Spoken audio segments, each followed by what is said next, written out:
Assalamualaikum warahmatullahi wabarakatuh. Salam sejahtera bagi kita semua. Semoga kita diberi kesehatan dimanapun kita berada.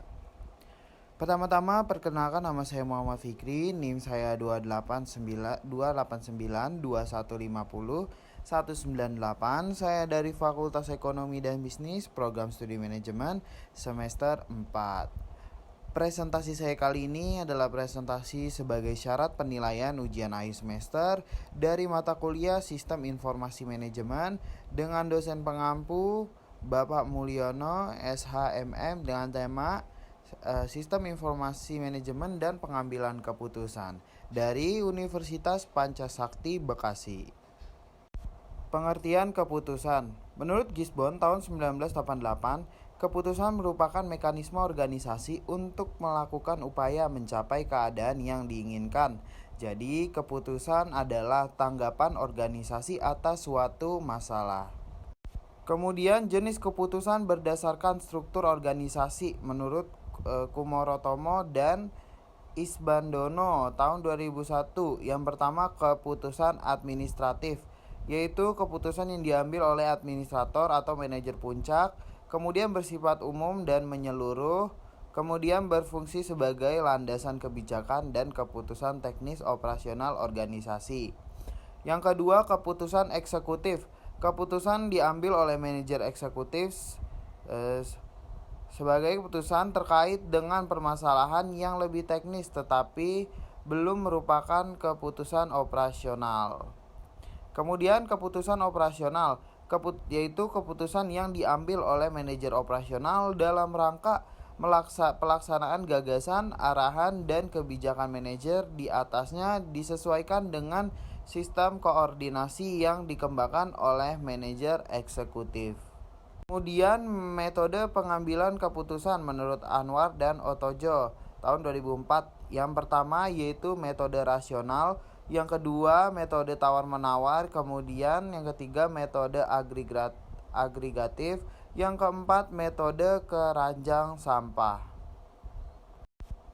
Metode pengambilan keputusan menurut Anwar dan Otejo tahun 2004. Yang pertama, metode rasional, yaitu proses pengambilan keputusan yang lebih menekankan pada pengujian alternatif tindakan berdasarkan fakta atau informasi yang jelas dan bukan hanya berlandaskan pada dugaan subjektif dan dorongan emosional.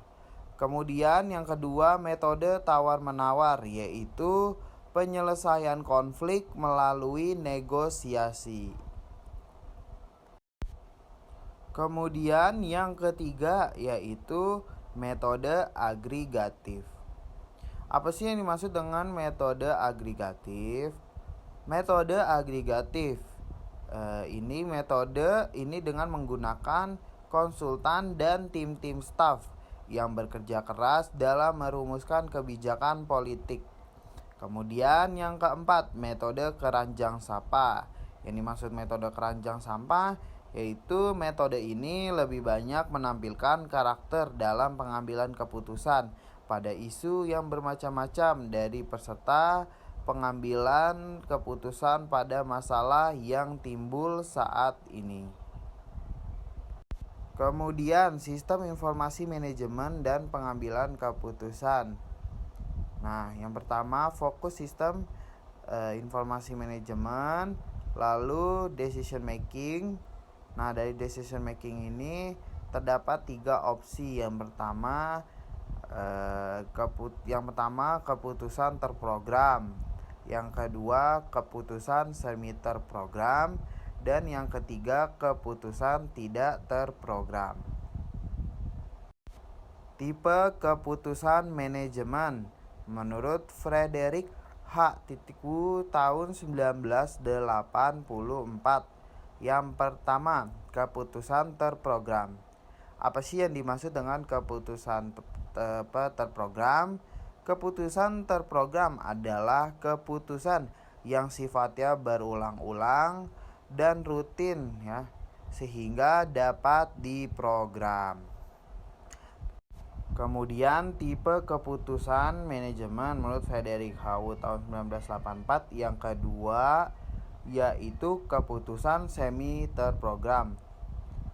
Yang dimaksud dari keputusan semi terprogram yaitu yang pertama, keputusan yang sifat sebagian dapat diprogram sehingga masih memerlukan pertimbangan-pertimbangan. Kemudian yang kedua, keputusan ini biasanya membutuhkan analisis dan perhitungan yang terperinci karena sifatnya yang rumit.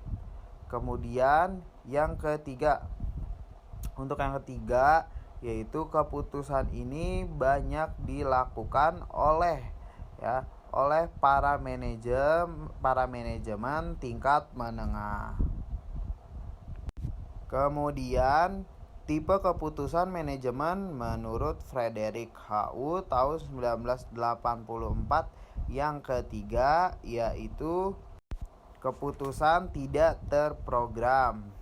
Apa sih yang dimaksud dengan keputusan tidak terprogram? Keputusan tidak terprogram yaitu keputusan yang sifatnya tidak selalu terjadi dan tidak berulang-ulang. Keputusan ini banyak dilakukan oleh para manajemen yang memiliki tingkat di atas atau lebih dari para manajemen di tingkat-tingkat menengah. Kemudian konsep pembuatan keputusan dalam kerangka sistem informasi manajemen menurut Gori dan Morton dalam Kumarotomo tahun 2001. Yang pertama, struktur decision system atau sistem decision yang terstruktur. Kemudian decision support system. Yang pertama, struktur decision system atau SDS, yaitu adalah serangkaian prosedur dan mekanisme dalam rangka akumulasi data, penyimpanan, pengambilan yang didesain untuk mengkonversi data organisasi menjadi informasi yang sesuai dalam pembuatan keputusan manajerial.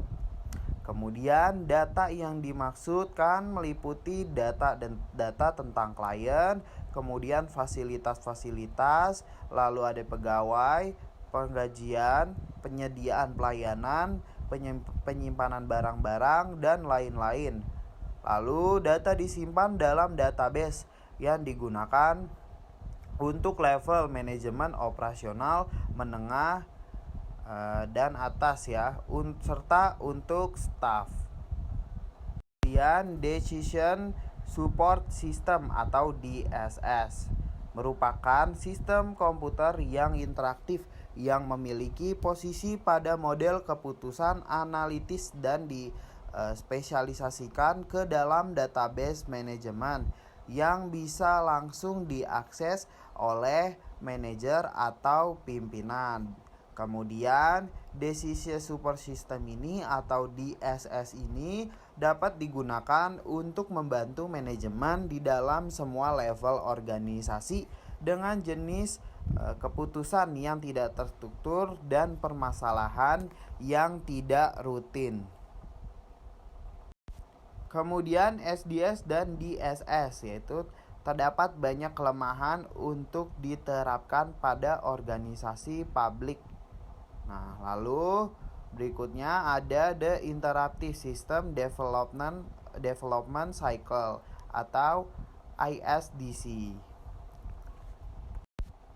Kemudian The Interactive System Development Cycle atau ISDC menurut Rubin tahun 1986 Apa sih yang dimaksud dengan ISDC?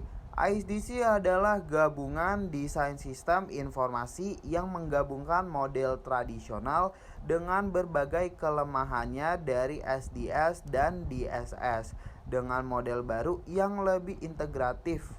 Kemudian dimungkinkan adanya adaptasi sistem terhadap perubahan yang terjadi karena faktor eksternal dan faktor internal. Kemudian kelebihan kerangka ISDS. Kelebihannya dapat diintegrasikannya antara aplikasi SDS dan DSS. yang bagi kerangka tradisional hal ini tidak mungkin karena sistem yang dikembangkan lebih parsial sehingga kemungkinan adanya duplikasi data, ketidakmampuan menyebarkan data antar unit-unit fungsional, serta kegagalan pembuatan keputusan manajerial yang mungkin terjadi. Itu saja yang bisa saya sampaikan. Mohon maaf apabila masih banyak kesalahan dalam penyampaian. Semoga presentasi dan materi yang saya sampaikan ini bisa bermanfaat bagi kita semua. Itu saja yang bisa saya sampaikan. Kurang lebihnya mohon maaf. Saya akhiri. Wassalamualaikum warahmatullahi wabarakatuh.